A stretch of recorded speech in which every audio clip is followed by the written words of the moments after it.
Good morning students.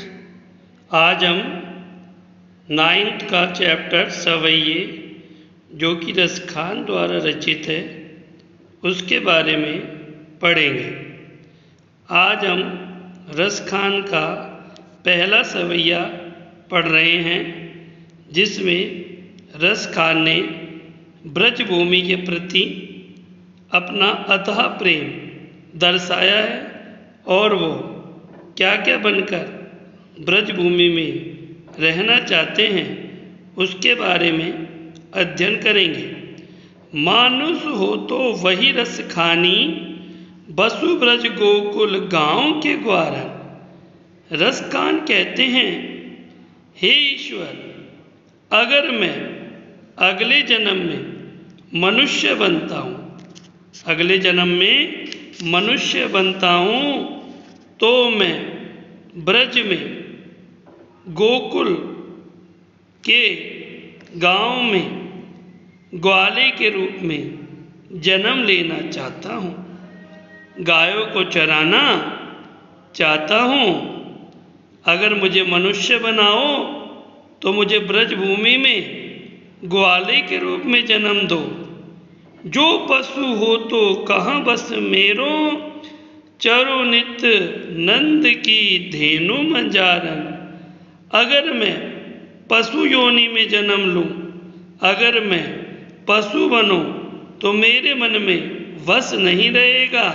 मैं चाहता हूँ मैं नंद की गायों के बीच में रहना चाहता हूँ कि नंद की गायों के बीच में रहकर नित चारा खाऊं, नित माँ पर चरूं। ऐसा मुझे आशीर्वाद दो। पाहन हो तो वही गिरी को।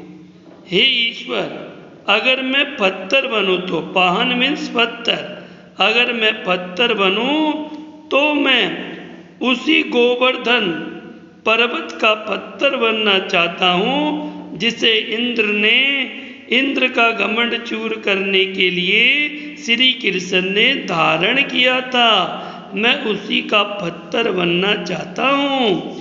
जो खग हो तो बसेरो करूं, खग मीन्स पक्षी, अगर मैं पक्षी बनूं तो मैं कालिंद कुल कदम की डालन, कालिंद यानी यमुना, यमुना के किनारे कदम की डाल पर बसेरा करना चाहता हूँ। अगर पक्षी बनूं तो मुझे यमुना के किनारे कदम की डाल पर बसेरा करूं।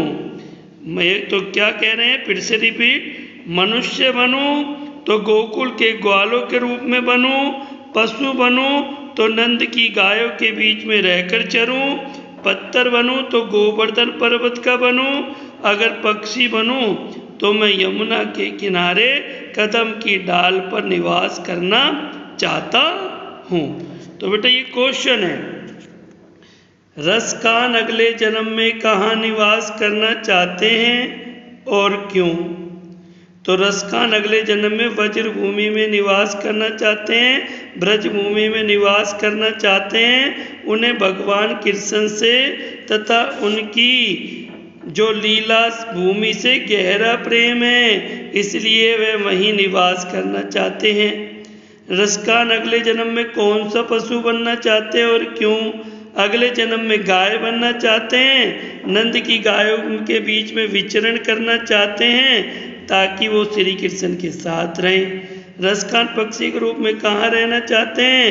यमुना के किनारे कदम की वृक्षों के डाल पर निवास करना चाहते हैं।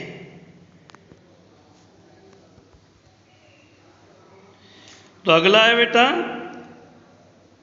या लकुटी और कमरिया पर राज तिहुपुर को तजी डारूं। तो रसखान कहते हैं, श्री कृष्ण की लकड़ी और श्री कृष्ण के कंबल पर मैं तीनों लोगों का राज न्योछावर कर सकता हूँ। आठों सिद्धि नवो निधि के सुख नंद की गाय चराए विसारूं। 8 सिद्धि और 9 निधि का सुख मैं नंद की गाय चराने पर न्योछावर कर सकता हूँ। रसखान कबू इन आँखों से ब्रज के बनबाग तड़ाग निहारूं। रसखान कह रहे हैं, हे प्रभु वह अवसर कब आएगा जब मैं इन आंखों से ब्रज के वन बगीचे तालाब को देख पाऊंगा। कोटि को कलधोत के धाम, मैं करोड़ों सोने के महल, मैं करोड़ों सोने के महल, कलधोत यानी सोना, मैं करोड़ों सोने के महल श्री कृष्ण के कुंजों जहाँ पर राधा रानी और कृष्ण झूला झूलते थे उन पर न्योछावर कर सकता हूँ। तो क्या कह रहे हैं, मैं इस श्री कृष्ण की लकड़ी और कंबल पर तीनों लोगों का राज न्योछावर कर सकता हूँ। श्री कृष्ण की गाय चराने का अवसर मिले तो मैं 8 सिद्धि और 9 निधि का सुख भी दे सकता हूँ। हे प्रभु वो अवसर कब आएगा जब मैं इन आँखों से ब्रज के वन बाग तड़ाकों को देखूंगा।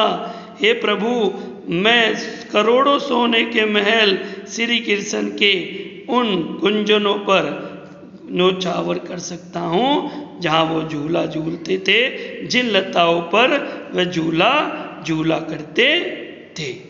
तो ये आपका बेटा, तो इनको आपको पढ़ना है, अध्ययन करना है। इनके भी क्वेश्चन हैं, वो क्वेश्चन आपको देखने हैं कि गद्यांश का आज से स्पष्ट करो। कवि किस लाठी और कंबल पर तीनों लोगों का राज न्योछावर करने को तैयार है और क्यों? कवि नंद की गाय चराने के लिए क्या मूल्य चुकाने को प्रस्तुत है। तो अगला अपन बेटा अध्ययन करेंगे बाद में, पहले इनको पढ़ना है और आपको HW में करना है। Thank you.